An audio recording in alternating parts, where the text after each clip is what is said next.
Hello everyone, welcome to this session of Textbook Super Coaching. Myself Preeti, your Paper 1 faculty. I hope everyone is fine.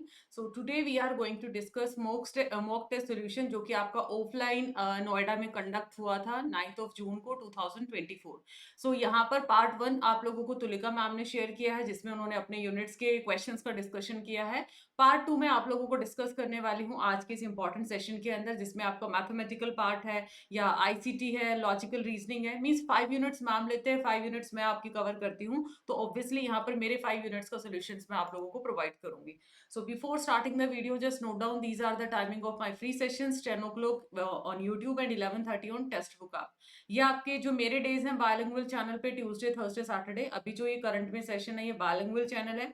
And if you are comfortable with the English language only, then you have to join my classes on Wednesday and Friday sharp at 11 a.m. तो आप UGC net classes in English आप cover करेंगे text book super coaching से. आपको channel मिल जाएगा, उसको भी subscribe कर लीजिए. फिर भी कोई डाउट है regarding your paid courses then you can connect on this number या गूगल फॉर्म डिस्क्रिप्शन में दिया आप उसको फिल कर सकते हैं. So do like and share this important session and subscribe the channel और अपना वैल्यूएबल फीडबैक कमेंट सेक्शन में जरूर दीजिएगा. और उसके साथ साथ टेलीग्राम ग्रुप ये है हमारा जहाँ पर इंपॉर्टेंट सेशन के PDF as you know 18th of June को एग्जाम है. सो बैक टू बैक आपके मैराथन से back to back important sessions है. तो उसका जो पीडीएफ है वो आपको यहाँ पे प्रोवाइड किया जाएगा. कोई डाउट है feel free to connect with me on this particular Telegram group. तो इसको आप लोगों ने जरूर ज्वाइन करना है whether with the help of scanner या डायरेक्ट आप आईडी से सर्च कर सकते हैं. Next, text book app download करने के लिए आप इस स्कैनर के थ्रू इंस्टॉल कर सकते हैं डायरेक्टली या फिर प्ले स्टोर में जाके आप एक्सेस कर सकते हैं ताकि फ्री लाइव क्लासेस है, प्रैक्टिस सेशन है, मॉक टेस्ट, क्विजेस, पीडीएफ, इन सबको आप एक्सेस कर पाएं. So let's start with the session. DI काफी अच्छा था इस वाले मॉक टेस्ट के अंदर और आप एक्सपेक्ट कर सकते हैं इसी लेवल का डीआई आपके एग्जाम के अंदर पूछा जाएगा. बिकॉज अगर 23 का ट्रेंड देखते हैं तो 23 के अंदर भी अच्छा खासा ट्रेंड वहां पर पूछा गया था. और मिसिंग डेटा है, इनकम एक्सपेंडिचर है, एसआईसीआई बेस्ड डीआई है. सो फर्स्ट ऑफ ऑल जब भी आप डीआई को कवर करते हो जब तक आप वेरी इनिशियल स्टेज पे ये नहीं अंडरस्टैंड करोगे कि किस टाइप का डेटा आपको गिवन है तब तक आप क्वेश्चन वहां पर अटेम्प्ट नहीं कर सकते हो. बिकॉज आपको डेटा कैलकुलेशन कैसे अटेम्प्ट करनी है सबसे पहला सवाल आपका यही आता है. तो डेटा कैलकुलेशन आपको कैसे करना है वो आपको सिर्फ डीआई की हेल्प से मिलेगा. इधर आपको दे रखा है ये आपका इनकम है, ये एक्सपेंडिचर है, ये प्रॉफिट परसेंट है.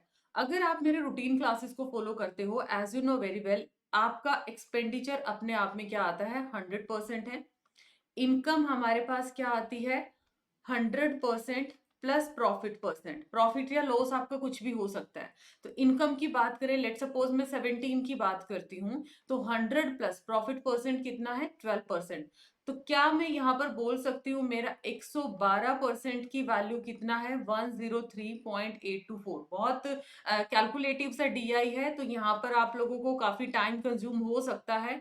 सो आई विल नॉट विश कि आपके एग्जामिनेशन शिफ्ट के अंदर इतना कैलकुलेटिव डीआई आपका पूछा जाए. डेफिनेटली ये काफी टाइम कंज्यूमिंग है. तो 112% की वैल्यू ये है, 1% की वैल्यू आपके पास है, राइट. तो क्या आप इस 100% एक्सपेंडिचर को हम क्या बोलते हैं 100%. क्या मैं 100% की value with the help of this calculate कर सकती हूँ? बिल्कुल. अगर मुझे किसी एक की वैल्यू पता चल जाए तो मैं कितने भी परसेंट की वैल्यू निकाल सकती हूँ क्योंकि मुझे इनकम पता चल गया, प्रॉफिट पता चल गया. फिर चाहे मुझे 100% की निकालनी है 12% की निकालनी है. इन द सेम वे यहाँ पर आपको 100% की वैल्यू दी है, ठीक है. आपको मान लिया इनकम कितना होगा 100 प्लस प्रॉफिट परसेंट है 25 तो आपको मान लिया 125% की निकालनी है. तो ऐसे कोई दो वैल्यू एग्जामिनर देगा और थर्ड आप लोगों को निकालनी पड़ेगी. उसके बाद नेक्स्ट क्या बोल रखा है income expenditure figure are in rupees million and percentage increase in profit percent in year 2022 in comparison to previous year is 33.1/3% है. ये आप लोगों को इधर फिगर्स दे रखे हैं जो कि आप लोगों को यहाँ पे देखना है. तो फर्स्ट क्वेश्चन देखिए स्क्रीन के ऊपर आपका ये दे रखा है. What is the average expenditure in rupees million of the company for 5 years from 18 to 22? Average expenditure बताना है. तो सबसे पहले आपका पहला स्टेप क्या होगा सभी का एक्सपेंडिचर निकालो. मीन्स सबकी 100% की वैल्यू आपको निकालनी है। मैं इसका डायरेक्ट आपको सोल्यूशन दिखाऊं कि विदाउट वेस्टिंग योर टाइम, आपके पास भी इतना समय नहीं है एग्जाम टाइम पे, सो यहाँ पर वीडियो को मैं बहुत हैवीली लंबा नहीं करूंगी, तो इन शॉर्ट मैं आपको बताऊंगी। आपको ये 112% की वैल्यू दे रखी है, तो 100% की वैल्यू निकाल सकते हो, बिल्कुल। इधर 100% की वैल्यू ये है, इधर 100% ये है, इधर आपको कितनी दे रखी है, 120% की वैल्यू दे रखी है, तो इसकी मदद से 100% की वैल्यू निकल आएगी, बिल्कुल निकल आएगी। इन द सेम वे ये आप लोगों की कितने परसेंट के, यहाँ पर अब आप लोगों को पता है कि प्रीवियस ईयर के कंपैरिजन में डेटा आप लोगों को गिवन है। तो एवरेज एक्सपेंडिचर जब आप निकालोगे तो सबसे पहले तो सबकी एक्सपेंडिचर की वैल्यू होनी चाहिए, तभी तो निकाल पाओगे। डायरेक्ट मैं यहाँ पर आपको सोल्यूशन दिखाती हूँ। एक्सपेंडिचर 2018 में कितना है, ये दे रखा 83.8 दे रखा है, जिसका दे रखा है डायरेक्टली लिख लो।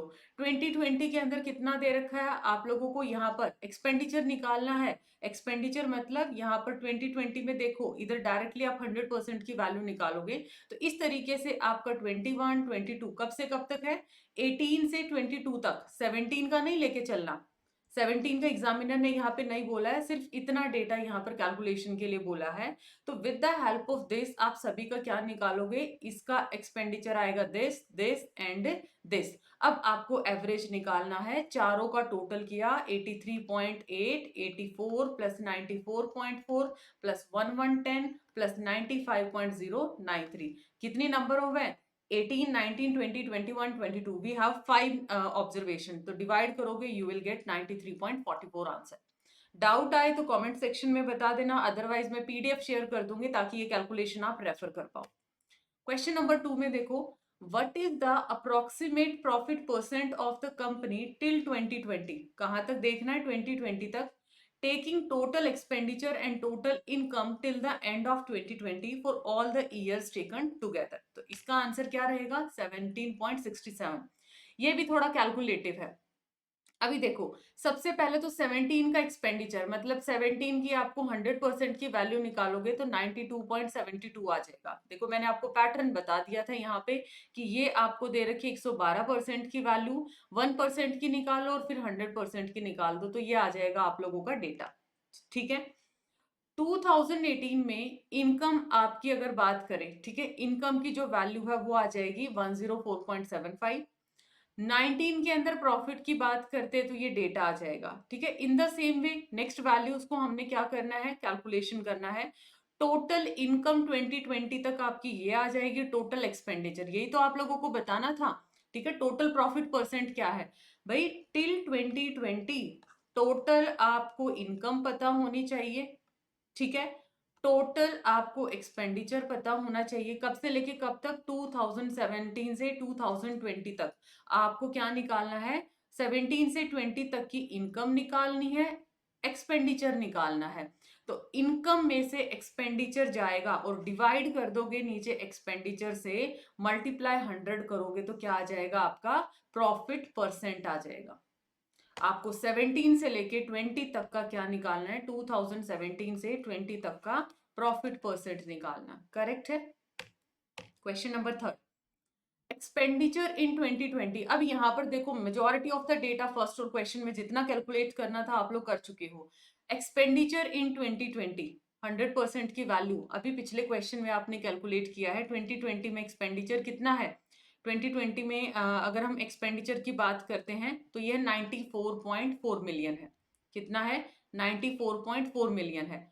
More than the expenditure in 17 का कितना था, पिछले वाले क्वेश्चन का रेफरेंस यूज कर लो। 17 में एक्सपेंडिचर है 92.72, कितना है 92.72। निकालना क्या है, परसेंटेज मोर निकालना है। परसेंटेज मोर कैसे निकालोगे, दोनों का डिफरेंस, इधर देखो दोनों का डिफरेंस 94.4 माइनस 92.72, आई गेस 72 ही था ना ये, हाँ 72 ही था, एंड डिवाइड बाय 92.72 मल्टीप्लाई 100, ये आ जाएगा आप लोगों का अप्रोक्सीमेट 1.83, नियर बाय 1.81% आया है, बट नियर बाय ऑप्शन आपका क्या है, थर्ड है। तो कैलकुलेशन सबसे इंपॉर्टेंट पार्ट है, और आपको एक सिंपल सा फंडा बताया, ज्यादा फॉर्मूलाज में आपको एंटर नहीं करना, जस्ट इतना याद रखना है कि प्रॉफिट परसेंट मान लिया 10% है, खर्चा अपने आप में क्या होता है 100%, तो इनकम की वैल्यू हमेशा क्या होगी 100 प्लस 10, टोटल 10%। एग्जामिनर या तो इसकी वैल्यू देगा या इसकी वैल्यू, कोई ना कोई दो वैल्यू प्रोवाइड करेगा, और 1% की वैल्यू आ जाती है, फिर आप कितने की भी वैल्यू निकाल सकते हो। क्वेश्चन नंबर 4, 22 के अंदर ये बताना कि एक्सपेंडिचर कितना रहेगा। 2022 के अंदर एक्सपेंडिचर यहाँ पर टोटल कितना आएगा आपको ये बताना है। अच्छा, कंपैरिजन आ जाएगा, और देन उसके बाद एक्सपेंडिचर ही पूछा है इसके अंदर, आपको सिर्फ इनकम की वैल्यू दे रखी है, चलो कोई बात नहीं। और प्रॉफिट परसेंट आपको दे रखा प्रीवियस ईयर में। अगर इनिशियली क्वेश्चन में देखे तो एक स्टेटमेंट दिया था आपको कि increase in profit percent in year 22 in comparison to previous year कितना है 33.1/3% है, हिंट दे रखा है। तो क्वेश्चन नंबर 4 में देखो, आपके पास 33.13% दे रखा है 21 से, इतना एक्स्ट्रा है, तो प्रॉफिट परसेंट 2022 में कितना होगा 21% था, किसका प्रीवियस ईयर का, उससे कितना ज्यादा 33.1/3% ऑफ 21%। ये जब आप सॉल्व करोगे टोटल आ जाएगा 27.97% आ जाएगा। बस अब आपको वैल्यू क्या निकालनी है एक्सपेंडिचर की, क्योंकि मेरे पास ये डेटा कितना आ गया है 27.97%। ये किसकी वैल्यू है 127.97% की वैल्यू है, 1 to 1.6, 1% की इतनी 100% की निकाल लो, क्योंकि एक्सपेंडिचर अपने आप में होते हैं 100%। सबसे बड़ा गेम इस क्वेश्चन में है कैलकुलेशन, और कैलकुलेशन मैं तो यही सजेस्ट करूंगी, इन केस इतना हैवी क्वेश्चन आता है तो बेटा इसको लास्ट में टच करिएगा इनिशियल लेवल पे, अदरवाइज आपको बहुत ज्यादा टाइम वेस्ट हो जाएगा। हाँ, लास्ट में इसको ऐसा नहीं कि छोड़ के आना है, जितने क्वेश्चंस बना सकते हो बना के आना। नेक्स्ट, आपका एक्सपेंडिचर अगर इंक्रीज कर दिया जाता है 20%, अगर एक्सपेंडिचर 20% इंक्रीज कर दिया जाता है in 17 in comparison to the year 16 के कंपैरिजन में, मान लिया यहाँ पे 100 है तो इधर 20% बढ़ा दिया तो 120% हो गया, और प्रॉफिट परसेंट इन 25% लेस, प्रॉफिट परसेंट यहाँ पे 25% क्या कर दी लेस कर दिया, देन प्रॉफिट परसेंट इन 17 इससे 12% कम कर दिया, तो इनकम बताना है 2016 में कितनी होगी। 17 का डेटा निकाला, एक्सपेंडिचर कितना है 16 का निकल आएगा उसकी मदद से, क्योंकि उसका आपको क्या निकालना है, उसका यहाँ पर मेंशन किया गया 120%। अगर 2017 की 100% की वैल्यू आपको पता चल गई, तो आपको पता है स्पेशली बोला कि कितना बढ़ोतरी है 16 के अंदर, इस वैल्यू का 17 में इतना है ना 100% की वैल्यू, तो इसका 120% कर दोगे तो किसका एक्सपेंडिचर आ जाएगा 2016 का आ जाएगा। ठीक है, अब बोलता है जो प्रॉफिट है ना वो कितना कम है, वो 25% कम है, तो 12 था आपका और उसमें से 25% आपने लेस कर दिया तो कितना बन जाएगा अराउंड 9% आ जाएगा। इनकम है आपकी 16 के अंदर आपको निकालनी है, तो इसके साथ डायरेक्टली आप निकाल सकते हो, यू विल गेट ऑप्शन 4। तो ये था आपका डीआई जिसके अंदर आपका इनकम एक्सपेंडिचर पूछा गया था।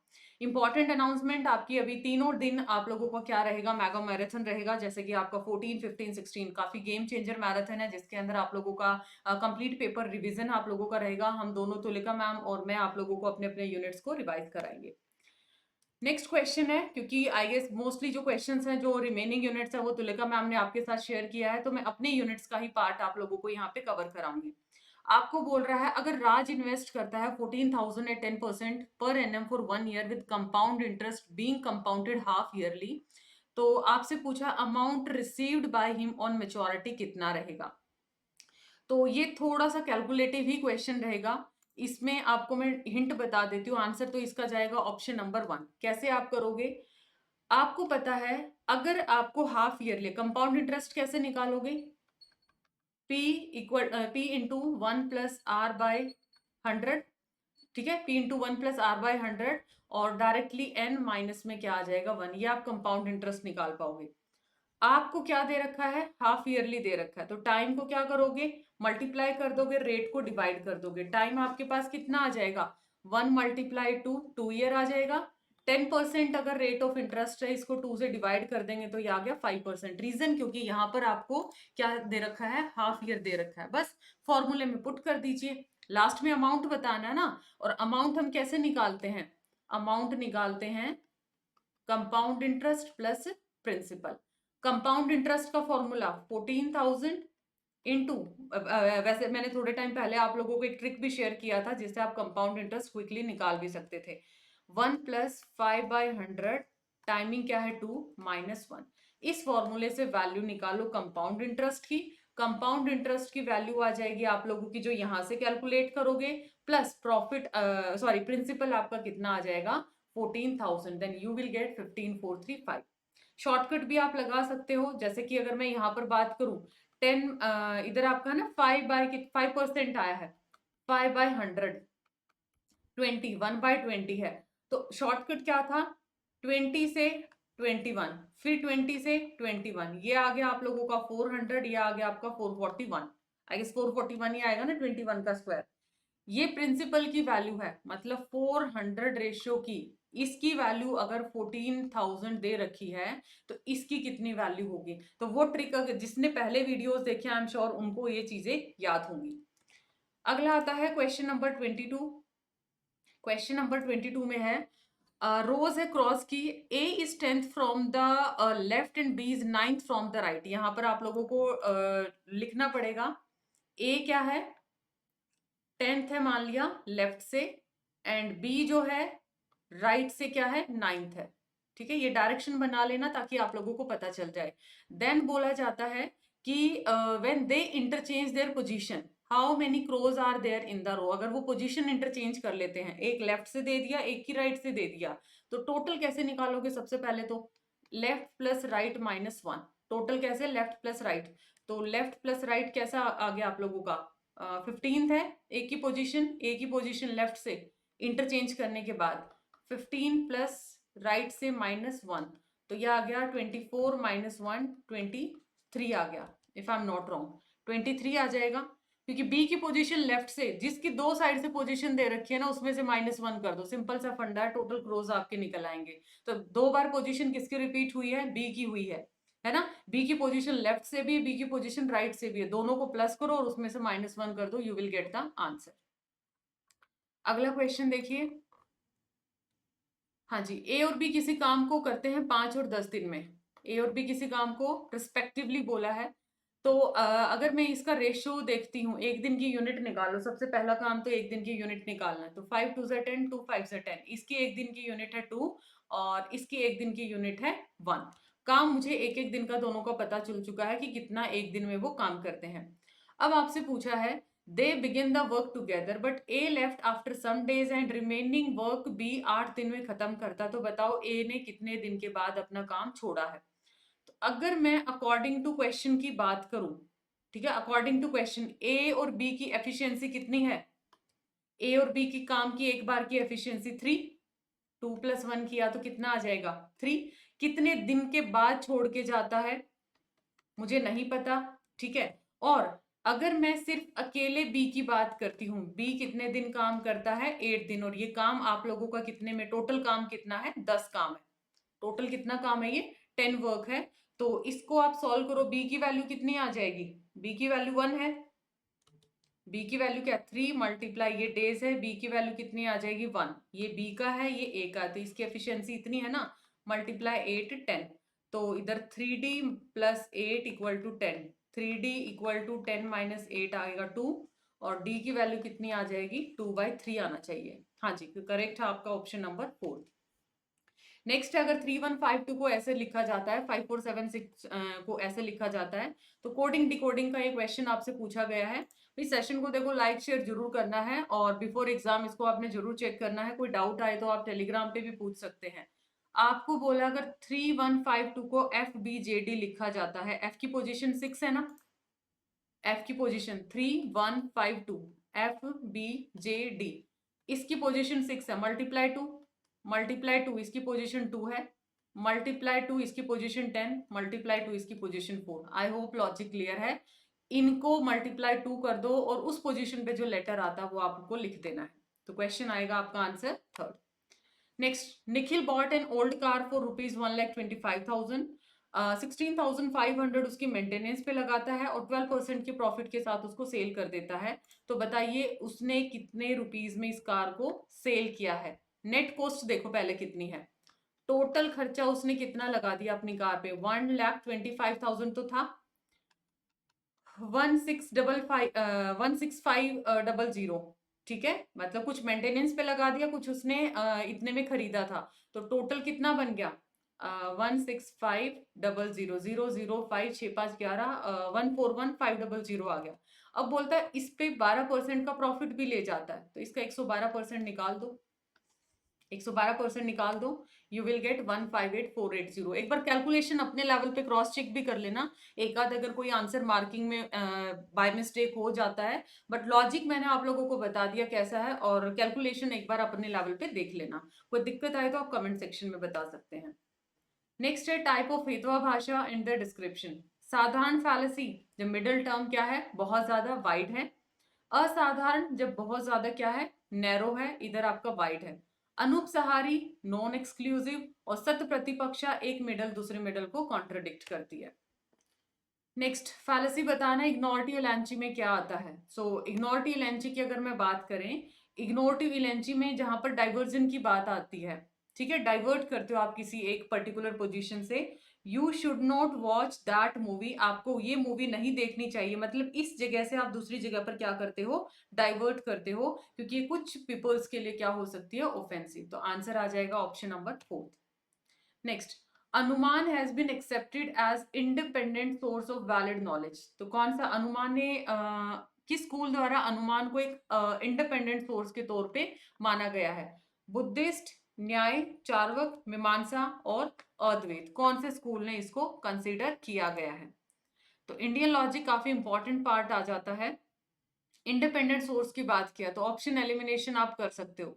चार्वक ने तो क्या है, चार्वक ने तो कंसीडर ही नहीं किया अनुमान को, तो सी ऑप्शन को अगर मैं यहां से एलिमिनेट कर दूं तो बचेगा क्या, आप लोगों का लास्ट ऑप्शन यही है। नेक्स्ट है, who founded the school of logic in Indian philosophy. भारतीय दर्शन में तर्कशास्त्र विद्यालय की स्थापना किसने की है? तो इधर आ जाएगा आपका गौतम मुनि। और बुद्धिज्म की बात आए तो सिद्धार्थ गौतम आ जाता है। हाँ जी, एक इम्पॉर्टेंट अनाउंसमेंट कि जो दिसंबर बैचेज हैं वो आपके ऑलमोस्ट शुरू हो चुके हैं, जिसके अंदर आप लोगों को पेपर 1 प्लस पेपर 2 प्रोवाइड किया जाएगा। अर्ली बर्ड आपके जल्दी ऑफर भी आने वाले हैं, सो सून आपके फ्रेश बैचेज भी डोंट वरी आपके शुरू होंगे। तो पेपर 1 प्लस पेपर 2 आप लोगों के लिए काफी इंपॉर्टेंट आता है, पेपर 1 का भी रोल है, पेपर 2 का भी रोल है। इसमें आपका लाइव प्रिपरेशन रहेगा फॉर बोथ द पेपर्स, और उसके साथ साथ fully sold PYP content will be provided over here and courses will be in the English only. You can connect on this number या फिर Google form डिस्क्रिप्शन में दिया, आप उसको फिल कर सकते हैं। एंड नेक्स्ट अगर चीज आती है पेपर 1 की बुक के रिगार्डिंग, तो पेपर 1 की ये जो बुक है टेक्स्ट बुक की, वो काफी अच्छी बुक है। मैंने आपको सैम्पल चैप्टर भी टेलीग्राम पे शेयर किया था, जो कि दोनों लैंग्वेज में अवेलेबल है, तो आप QR कोड के थ्रू भी स्कैन करके इसको परचेज कर सकते हैं। नेक्स्ट देखिए, which of the following category has been taken as the object of negative cognition? नास्तिक बुद्धि के वस्तु के रूप में किसको लिया गया है? ये अच्छा क्वेश्चन है, नया भी क्वेश्चन है और अच्छा भी क्वेश्चन है। तो कौन सा यहाँ पर एज ए नेगेटिव कॉग्निशन के तौर पे आप बोल सकते हो? नेगेटिव मतलब किसी चीज की एब्सेंस, और एब्सेंस मतलब यहाँ पर अभाव। साइबर सिक्योरिटी के बारे में, regarding guidelines for the cyber security in power sector, consider the following statement. Guideline कौन इशू करता है, नॉर्म्स किसके लिए एप्लीकेबल हैं, और गाइडलाइन किस चीज के ऊपर मैंडेट की बात करती है? कौन सा स्टेटमेंट इनमें से करेक्ट है, ये चीज आप लोगों को यहाँ पे बताना है। हाँ जी, what will be the correct answer? Guidelines किसके द्वारा इशू की गई हैं? इसमें क्या आ जाएगा, सेंट्रल इलेक्ट्रिसिटी अथॉरिटी आ जाएगा। यहाँ पर आपका ये नहीं आएगा, power sector ministry of electronic नहीं आ जाएगा। यहाँ पर जो करेक्ट आंसर आएगा, इसकी जो गाइडलाइंस है, सेंट्रल इलेक्ट्रिसिटी अथॉरिटी क्या करती है, इशू करती है। अलग अलग अमेंड्स में अलग अलग जो सेंट्रल इलेक्ट्रिसिटी अथॉरिटी के रेगुलेशंस है, जैसे 2019 का, जिन्होंने साइबर सिक्योरिटी पावर सेक्टर के अंदर क्या किया था, उनको बनाया था पॉलिसीज के अंदर, ताकि इकोसिस्टम सिक्योर तरीके से रहे। तो बाकी दूसरा क्या है, नॉर्म्स किसके लिए एप्लीकेबल है, ये भी ठीक है, और ये सेकंड और थर्ड आना चाहिए इसका। एक मिनट, हाँ सेकंड और थर्ड है इसका। इंपॉर्टेंस ऑफ लॉन्चिंग स्वयं, स्वयं को लॉन्च करने का क्या फायदा है, या फिर क्या इंपॉर्टेंस मानी गई है, क्यों इसको लॉन्च किया गया? क्या इंप्रूव करना था GER को, यूटिलाइज करना था आईसीटी को एजुकेशन में, कन्वेंशनल मेथड को फॉलो करना था, या फिर मटेरियल सिर्फ प्रोवाइड करना था स्टूडेंट को? What will be the correct answer? क्या करना था यहाँ पर? ए और बी, जीईआरबी इंप्रूव करना था और आईसीटी का मैक्सिमम यूज करना था। कब आता है? 2017 में आया था आपका स्वैप। ये कन्वेंशनल मेथड आप लोगों का इतना अच्छा ऑप्शन नहीं है। वैसे भी आप देखोगे कन्वेंशनल और नॉन कन्वेंशनल दोनों में डिफरेंस आ जाता है, और सिर्फ मटेरियल भी इसका पर्पस नहीं था। Next question, theme for world telecommunication and information society day 2022। वैसे ये वाला क्वेश्चन एक्सपेक्टेड नहीं है कि ऐसे वाला क्वेश्चन आपके सामने आए, बिकॉज ये 2022 का क्वेश्चन है। करंट की थीम बेशक पूछी जा सकती है, मान लिया वाटर डे की क्या रही है, वेटलैंड की क्या रही है, तो ये चीज बेशक से आपकी पूछी जा सकती है। तो ये सेलिब्रेट कब किया जाता है ये भी पता होना चाहिए। Celebrate, it is celebrated annually on 17th of May. ठीक है, 17th of May, world information society day. और इसका थीम की अगर मैं बात करूं तो क्या था? Digital technology for older person and healthy ageing. Next question, consider the following, which of the following are the focus area of national cyber security strategy? कौन से इसके फोकस एरिया? लार्ज स्केल पे डिजिटाइजेशन करना public services का, supply chain security, critical information infrastructure protection, और digital payment. Choose the best option, choose the best option. Conceptualised अगर हम बात करें डीएससीआई की, data security council of India, तो अलग अलग एरियाज पे फोकस करते हैं। 20 से 21 एरियाज है, जिसमें सेफ, सिक्योर, ट्रस्टेड, रीसाइलेंट और वाइब्रेंट साइबर स्पेस की बात की गई है। तो इसमें लार्ज स्केल डिजिटाइजेशन भी आता है, सप्लाई चेन सिक्योरिटी भी आपका आ जाता है। तो अगर मैं ऑप्शंस के अकॉर्डिंग जाती हूँ तो यहाँ पर बेस्ट आपके 1 2 3 4 चारों ही ऑप्शन आएंगे। नेक्स्ट है वर्चुअल कोर्ट और ई कोर्ट के बारे में। ये ई गवर्नेंस के प्रोजेक्ट आ जाते हैं, ई गवर्नेंस स्कीम आ जाते हैं, जैसे ई हॉस्पिटल है, ई डिस्ट्रिक्ट है। तो इसमें पूछा ई कोर्ट के बारे में, क्या चीज यहाँ पे करेक्ट है? वर्चुअल कोर्ट और ई कोर्ट एक कॉन्सेप्ट है, aim at eliminating the presence of litigant और lawyer in the court and adjudication of the cases online. Online क्या करना, मामले का निर्णय लेना है, उसको हैंडल करना है, और इजी एक्सेस हो जाता है जस्टिस, और अफोर्डेबल कोर्ट अफोर्डेबिलिटी भी यहाँ पर कॉन्सेप्ट आ जाता है कि यहाँ पर सस्ता न्यायालय, अगर हम बात करें अफोर्डेबिलिटी, उस चीज को भी क्या करता है ये सुनिश्चित करता है। So both 1 and 2। Pitroda Commission recommended setting up 1500 university in India to avoid stagnation in higher education। क्या पिट्रोडा कमीशन ने ही ये सजेशन दिया था? और एड्रेस करने के लिए लो एनरोलमेंट, क्या इग्नू को 1975 के अंदर ओपन किया गया था? यस। अगर मैं नेशनल नॉलेज कमीशन की बात करूं तो इसकी अध्यक्षता किया था सैम पिट्रोडा ने, और सैम पिट्रोडा ने ही रिकमेंड किया था 1500 यूनिवर्सिटीज और 50 नेशनल यूनिवर्सिटी की बात की थी। उसके साथ साथ 2015 का ये टारगेट रखा गया था। और अगर मैं लो एनरोलमेंट की एड्रेस की बात करूं, इग्नू नो डाउट ओपन हुआ था, बट इट वाज सेटअप इन 1985। सो आपका सेकंड इनकरेक्ट है, फर्स्ट आपका करेक्ट है। फंडामेंटल प्रिंसिपल ऑफ एनईपी 2020, क्या फंडामेंटल प्रिंसिपल हैं एनईपी 2020 के? Yes, what will be the correct answer? Answer will be promote करना सेल्फ असेसमेंट और पीयर असेसमेंट को, बहुभाषी मल्टीलैंग्वेजिज्म को प्रमोट करना, और क्रिएटिव और क्रिटिकल थिंकिंग को क्या करना, एनकरेज करना। नेक्स्ट है, oriental institutes are institution specially devoted to the historical studies. क्या ये बात सही है? और work of these institute consist chiefly in collecting and collating rare manuscript in the oriental language like Prakrit और संस्कृत। संस्थानों का कार्य है मुख्य रूप से प्राकृत और संस्कृत जैसी जो ओरिएंटल भाषाएं थी, तो दुर्लभ उन पांडुलिपियों को कलेक्ट करना और उनको क्या करना, मैच करना। कौन सा स्टेटमेंट करेक्ट है, या फिर कौन सी एक्सप्लेनेशन करेक्ट है? सो ओरिएंटल इंस्टीट्यूशंस क्या होते हैं? इंडोलॉजी स्टडी के ऊपर बेस्ड हैं। ठीक है, इंडियन ओरिएंटल स्टडी इंडोलॉजी के ऊपर बेस्ड है, और इसने क्या बोला है, हिस्टोरिकल स्टडी को क्या करते हैं, ये डिवोट करते हैं। ओके, तो इंडोलॉजिकल स्टडी में क्या आ जाता है, एकेडमिक स्टडी, वो आपकी हिस्ट्री हो सकती है, कल्चरल, लैंग्वेजेस, लिटरेचर, और कोई भी सबसेट हो सकता है एशियन स्टडी का।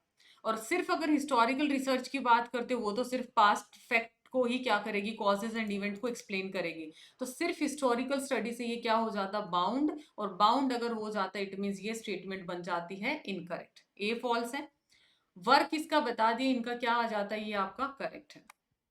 Next, where did children study in Vedic time, ये आप लोगों का रहेगा होमवर्क क्वेश्चन कि वैदिक टाइम के अंदर चिल्ड्रन कहाँ पर स्टडी करते थे। इसका आंसर आप लोगों को देना है इन द कमेंट सेक्शन। तो ये था आज का आप लोगों का important session. I hope this session is very very informative. So do like and share this important session, और उसी के साथ साथ वैल्यूएबल फीडबैक कमेंट सेक्शन में देना है, प्लस होमवर्क का आंसर बताना है कि वैदिक टाइम के चिल्ड्रंस कहाँ पर स्टडी करते थे, होम, मक्ताब, गुरुकुल या फिर under trees, choose the best answer. So do like and share this important session and subscribe the channel for more updates. Bye bye, take care.